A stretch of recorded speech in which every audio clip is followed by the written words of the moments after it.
shorty, okay, shorty, okay, shorty, okay, shorty, okay, shorty, okay, shorty, go to that bag, go to that bag, go to that bag, go to that bag, okay, shorty, okay, shorty, okay, shorty, okay, shorty, okay, shorty, okay, shorty, okay, shorty, okay, shorty, go to that bag, go to that bag, go to that bag, go to that bag. What's good, y'all boys, man? It's your boy LAMadeDaviae back on another video, man. Hey, I got something very special for y'all boys, man. Today we got the 3 most insane Avengers Doomsday theories. Now, if y'all guys don't know, I used to make Marvel content.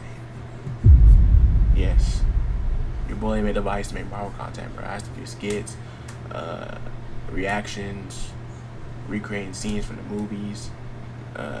Mostly my content was like Miles Morales stuff, but like with Avengers and all this stuff, I used to react to Marvel stuff too. So I thought, why not get back into that mode? You feel me? React to more Marvel stuff, and let's see what this is about. These are the 3 craziest Avengers Doomsday theories out there, and they might actually be true. Starting with Theory 1, Iron Man was always Dr. Doom. What if everything we thought we knew about the Marvel Cinematic Universe's greatest hero was wrong? This theory flips the MCU upside down. It says the Tony Stark we followed from Iron Man 1 all the way to Endgame wasn't actually Tony Stark. He was a variant of Victor Von Doom, a Doom pulled from another timeline, adopted by the Starks, and planted inside the sacred timeline, all as part of a master plan by He Who Remains. The logic? Simple but wild. In order to stop Doom, one of the most dangerous beings in the multiverse, I ain't gonna lie, that is low-key a crazy theory though. Like, I could low-key see something like this. Like, they did like all this time, it was like full twist, and he was like the Victor Von Doom or something like that this whole time. Like, imagine how crazy that would be. That would be low-key insane. He Who Remains had to remove him from the game completely. So what does he do? He plucks a younger, less corrupted version of Doom from a parallel universe and drops him into Earth 616 under a new name, Tony Stark. He's raised by the Starks, inherits their empire, becomes a genius billionaire, and eventually joins the Avengers. In this theory, the entire Infinity Saga becomes a slow burn character arc not of redemption, but of control. This Doom variant believes he's Tony Stark. He becomes Iron Man. He sacrifices himself to defeat Thanos, and in doing so, erases the one variable that would have destroyed all of time, his true identity. But here's where it gets dark. After his death, reality begins to fracture, not just because Iron Man is gone, but because the real Doom legacy was never allowed to rise. With Kang defeated, the multiverse starts to unravel. Timelines that were once pruned begin to bleed, and the truth buried deep in Tony's past starts clawing its way back. Now this variant is waking up, either resurrected by the multiverse, revived by Kang Tech, or rewritten by time itself. And when he returns, he remembers who he really is. And this time, he's not here to save the world. That's looking crazy. Imagine if this happens. Like, I mean, there's a lot of possibilities. Like, they could do something like this and then switch it around and do something else and add something new to it. And that would be more crazy. He's here to rebuild it in his image. This might sound insane until you look at the meta breadcrumbs Marvel's been dropping for years. Let's rewind to 2005. Before RDJ ever put on the Iron Man suit, he auditioned to play Dr. Doom in the Fantastic Four movie. Kevin Feige and Jon Favreau even talked about it publicly in Marvel's own Iron Man anniversary video. They said Robert had already come through for Doom before they considered him for Tony Stark. And I remember you had all met with him already for like Dr. Doom or something on another project. So what if Marvel is finally cashing that in? Feige loves meta storytelling. We've seen it with Ralph Bohner in WandaVision, Channing Tatum's Gambit cameo in Deadpool and Wolverine, and every multiverse tease Marvel's done since No Way Home. They know fans remember this stuff. They want fans to scream when the puzzle pieces click. So RDJ's return in Avengers Doomsday, it's not just a nostalgia play, it's the twist. Think about what the Russo brothers said recently. There's nobody else on Earth who could play this version of Doom like Robert Downey Jr. That's a big statement. It implies Doom will feel like Iron Man, sound like him, move like him, because maybe he was him. And here's the kicker. This perfectly fits the infamous Iron Man storyline from the comics, where Doom tries to redeem himself after Tony's death by becoming Iron Man. He wears the suit, he fights evil, but people don't trust him. because deep down, they know it's not the same man. Now imagine that playing out in reverse. Tony Stark dies and then returns. But he's not really Tony. He's Doom, finally reclaiming the legacy he was denied. So how does this all come together? I ain't gonna lie though. This is a very, very, very, very, very interesting big theory that could happen. Like, I ain't gonna lie, like, we all know when it comes to Marvel and stuff like that, they have big twists going on. Or they'll do something like that from the comics and then switch the story like kind of around. Like, it'll be the same, but they'll add little bits and pieces of little new things to that story to make it like seem like, okay, this is from the comics, but it's like a little different. It's like a little twist around, you know what I'm saying? It starts with the TVA, the Time Variance Authority, and the cracks forming in its control. With Kang defeated and the sacred timeline no longer stable, the entire system begins to break down. Pruned timelines are leaking, variants are escaping, and the Void, the final dumping ground for reality's mistakes. Why would you assume that there's a lake? Why would they call it the Lakeview?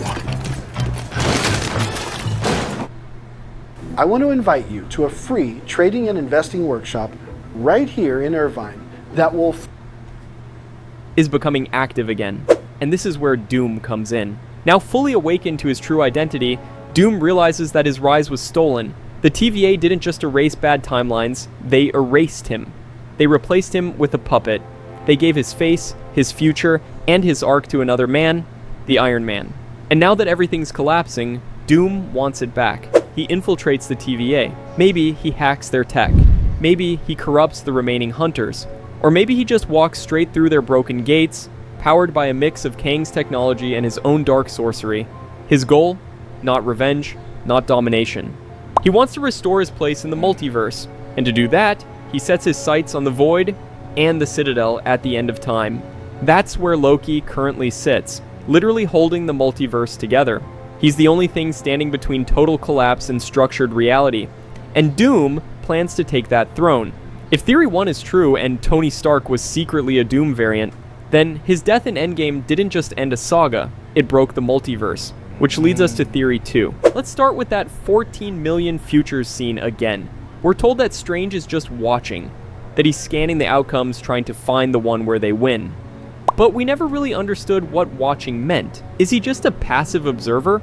Is he looking at each possible timeline like a TV show? See, in Multiverse of Madness, we learn a lot more about how timelines work. We see that reality is fragile, that incursions, collisions between timelines, can wipe out entire universes, that certain decisions, even small ones, can cause chain reactions that destroy worlds. So what if Strange knew that? What if he picked one path and didn't just observe it, he nurtured it? What if he made a butterfly effect that pushed certain timelines to intertwine? What if he was choosing a reality where the final war wasn't just against Thanos, but against the very fabric of the multiverse? And here's the kicker, it's not like Strange doesn't make huge, risky choices. He's the same guy who risked all of reality just to get Peter Parker into college. So if the multiverse was already unstable, maybe he didn't just want to win. Maybe he wanted to break it carefully, so that something better or more controlled could rise from the ashes. Now here's where things get real. We all love Tony Stark. Genius, billionaire, the guy who started it all and gave his life to end it. But let's be honest, he created Ultron, he broke the Sokovia Accords, he invented time travel, he opened doors we still don't know how to close. And it all started with one moment, when he flew into the wormhole in Avengers 1. That wasn't just a heroic sacrifice, it was a spiritual collision. Tony saw something beyond the stars, and he was never the same. Now let's connect the dots. In Age of Ultron, Tony says his vision, the one Scarlet Witch gave him, wasn't a nightmare. It was his legacy. He felt it. And what if that vision wasn't planted by Wanda? What if that feeling started in space? When Tony touched the cosmos and something touched him back? What if Victor Von Doom touched his mind? We've seen plenty of multiversal leaks suggesting a connection between Doom and Stark. Some even theorize that Doom may have been watching Tony across timelines, maybe even leaking knowledge or influence into his mind. And Strange would have seen it. He would have seen the branching paths where Tony becomes too powerful, too reckless, and starts collapsing the timeline from within. So, what does Strange do? He picks the one future where Tony dies, not just to stop Thanos, but to stop what's coming after. He He creates a timeline where Tony's sacrifice opens the door for a replacement, and that replacement is Doom. Here's where a multiverse of madness becomes key. We learn that Strange's actions caused an incursion, a collision between Earth 616 and Earth 838. These are timelines crashing into each other, threatening to wipe out both realities. But what if that wasn't an accident? What if Strange wanted that incursion? He knew the multiverse had to be unified or reset, and the only... I'm not gonna lie though, with the whole Peter situation, like when he was telling Doctor Strange, like forgetting, tell everybody, do the spell so everybody can forget who I am. I ain't gonna lie. If I was Peter in that situation, I would be like, have everybody forget who I am, but the Avengers. So that way everybody can remember who he is. You know what I'm saying? He said everybody, so including the Avengers, but like the smarter way would have been have everybody forget about me except for the Avengers. You know what I mean? Hey. The only way to do that was to break it first. Look at 838, they defeated Thanos. They had an Illuminati, but their world wasn't safe. They were still affected by what happened on June 1st, 6, and there's an empty seat at their council table. People say that seat was meant for Kang, but what if it was for Dr. Doom? Maybe that world was Doom's domain, a world where Doom was Iron Man, or where his mind lived inside the tech Stark created. Maybe Strange pushed the incursion to that specific timeline because he knew that's where Doom had to rise. That's where he could draw him out, or unleash him. It's the ultimate gamble, break reality just enough to reveal who's really behind the curtain. Now we come to the final part of this theory. Where's Doom? Why haven't we seen him in 838 or 616 yet? Because he's in the void, the place where pruned timelines go. The dumping ground of the TVA, the back door to the Citadel at the end of time, where Loki now sits, holding the multiverse together. That's where Doom has been hiding, and Strange knew it. He didn't just see a future where they won, he saw a future where Doom was left behind, waiting. Because when the time is right, Doom will escape. He'll march on the Citadel. He'll face Loki, and he'll try to take his place as the anchor being of the multiverse. And if he wins, Battleworld begins, a new reality, forged by the mind of a man who was once Tony Stark's shadow, and now the god of all timelines. This theory changes everything. Doctor Strange didn't just pick the path of victory, he picked the path of controlled collapse. The #1 secret to a magazine-worthy home interior. I know it I'm not gonna lie, this theory is deep. I ain't gonna lie, if this does happen, I'm all in for it. sounds surprising, but blinds have an enormous... He planted the seeds of Doom's rise because he knew the multiverse needed to be broken to be saved.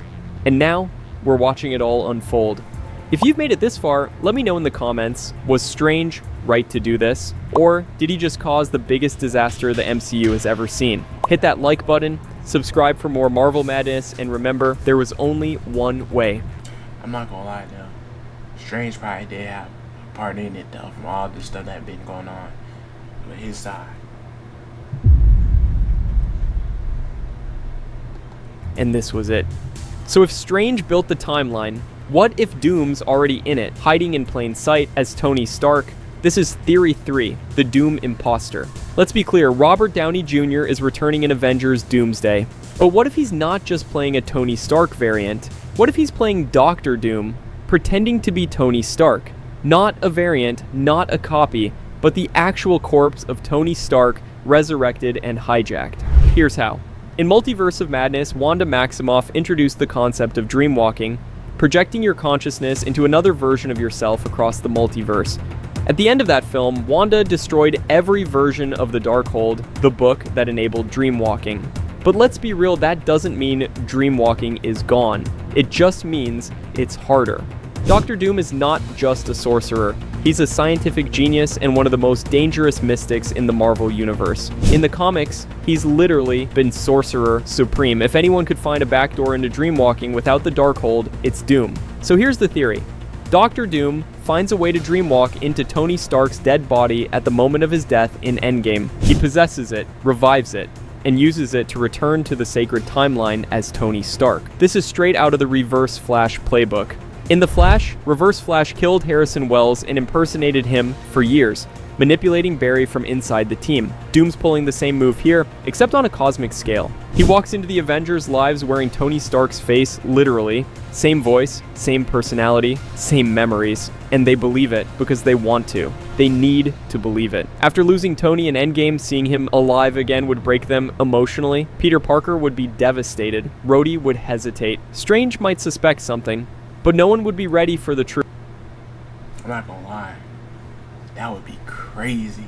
Just imagine that happens. Like, they see Tony dead and then now he's back and they're like, Tony? You know what I'm saying? And they're gonna be wondering, like, what happened? And like, how are you alive and this and that? And then Doctor Strange is gonna be probably thinking like, this might not be, or he might figure out something's going on. Like, bro, this movie gonna be crazy. I ain't gonna lie, but the fact that if this does happen, bro, imagine how Peter is gonna be. Peter is gonna be like, bro, is this real? Truth. Especially when Doom, as Tony, helps the team through a crisis. He earns their trust, rebuilds a team, takes command, and then when they're all united and vulnerable, he betrays them, kills someone, reveals himself, drops the mask. And here's the kicker, we might have already seen this coming. In a behind-the-scenes photo on Instagram, RDJ was spotted with mocap dots on his face again, even though Tony Stark is supposed to be dead. But what if those dots weren't for a clean Tony? What if it's for a burned, damaged, half-decomposed version, the destroyed face from Endgame under the mask? That's why Doom wears the Iron Man suit, not to honor Stark, to hide what's left of the man he used to climb back into the world. So why go through all this effort? Because Doom has one goal. Become the Anchor, being of Earth 616. Deadpool and Wolverine introduced Anchor beings, characters whose presence stabilizes their entire timeline. Logan was the Anchor of the Foxverse, and Tony Stark was the Anchor of Earth 616. When Tony died, Earth 616 began to crack. And because 616 is the sacred timeline, every other universe began to unravel with it. So Doom finds a loophole. He doesn't just become a variant of Tony, he literally takes his place, steals his body, and uses his identity to reclaim the throne as Anchor. But Doom doesn't stop there. He infiltrates the TVA, steals Kang's tech, and merges it with his own magic. His goal is not to restore the multiverse, but to reshape it in his image. That's where Battleworld begins, a Frankenstein reality stitched together by Doom himself from dying timelines. To pull that off, he needs one last thing, Loki's power. Because at this point, Loki is the one holding the multiverse together, sitting on the throne at the Citadel at the end of time.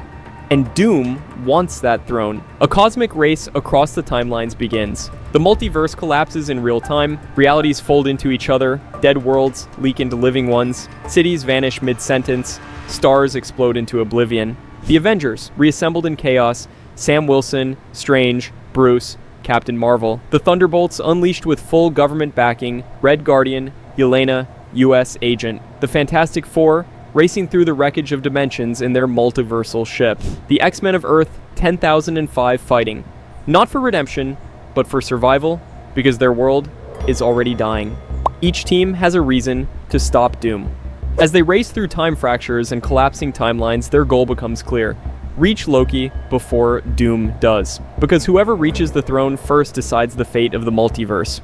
And Doom isn't racing, he's already walking through the void, armor crackling with stolen Stark tech, and Kang's temporal energy, his mind burning with sorcery forbidden by even the Ancient Ones.